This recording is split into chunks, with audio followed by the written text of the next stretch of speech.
We've been talking about scenario planning. Step 1 was to identify the key strategic issue and the time horizon. Let's move on to Step 2. Step 2 is to identify the key trends and the uncertainties. These are the factors going into the future that are going to impact the viability of your business operations. So, first of all, what's the difference between trends and uncertainties? Remember, trends are those things that we are pretty sure we can just count on, right? But you don't want to just use your judgment because, of course, you might get these things wrong. So I want to encourage you to think about how you know something is a trend.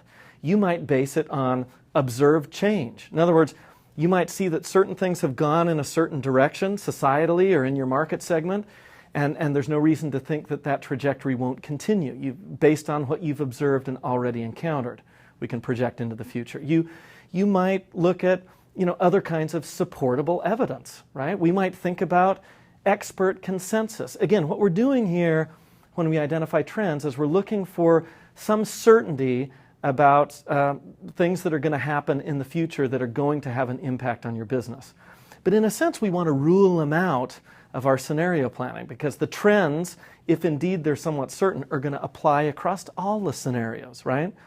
So if the experts don't agree, if there's mixed data in terms of the evidence that you're looking at or in the observed changes that you've seen, then that might suggest that these things you're thinking of as trends might instead be uncertainties. And that's really the focus here, is you want to identify what the key uncertainties are.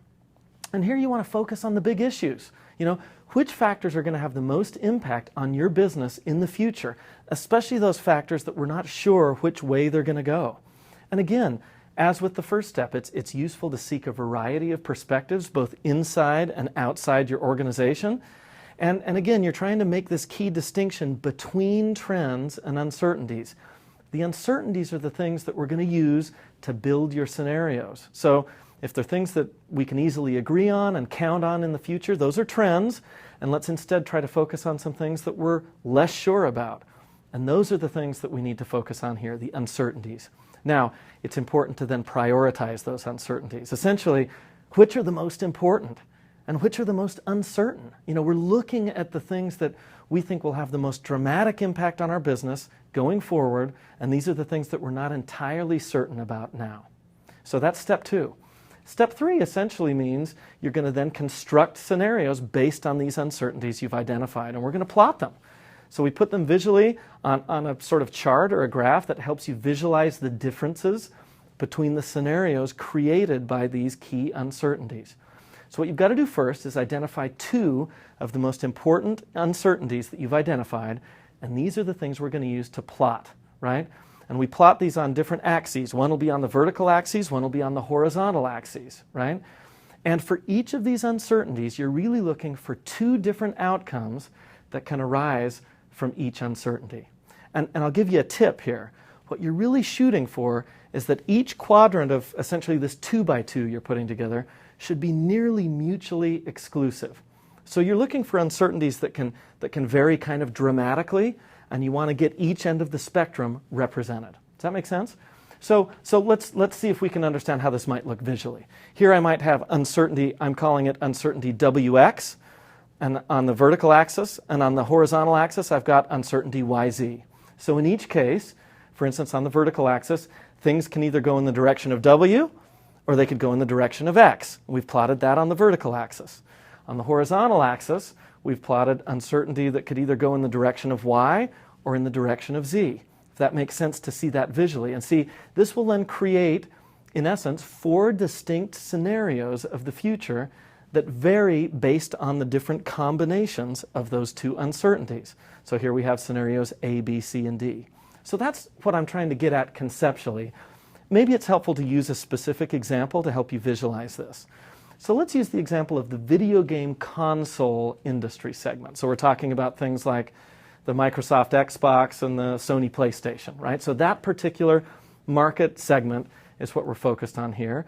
And so what would be, the first thing would be to identify what the trends are, right? These are the things that we know we can count on, and we'll kind of rule them out as uncertainties. So I don't know, this might be things like, computing power is going to increase, use of social networks is going to increase. So those are factors that we can probably count on regardless of how other things might play out, right?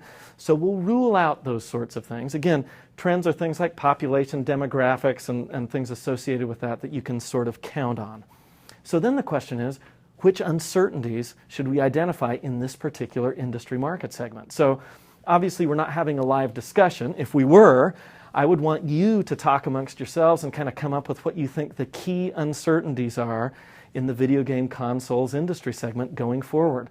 As it is, I'll just pick a couple to use as examples.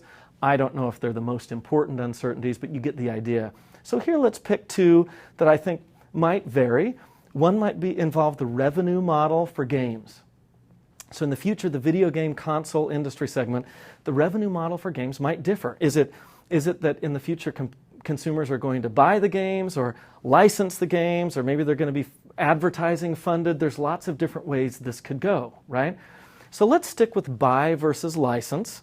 And this might be sort of analogous to in the music industry. It's sort of downloading versus streaming, right? So that's one uncertainty we'll work with.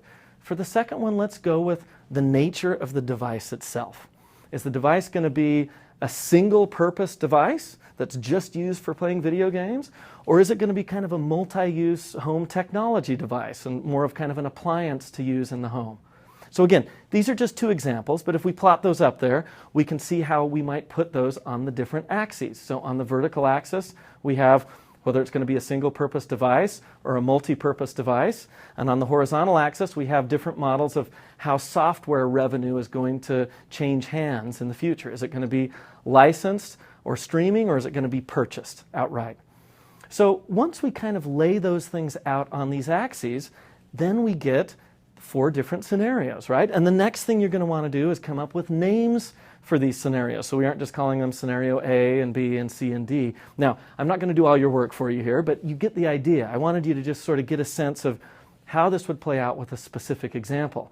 And the idea here is that we're sort of constructing 4 potential possible futures that are kind of mutually exclusive. You know, we may end up in the world where the kind of dominant model in the industry is for a multi-purpose home technology device, and the software revenue model is licensing or streaming.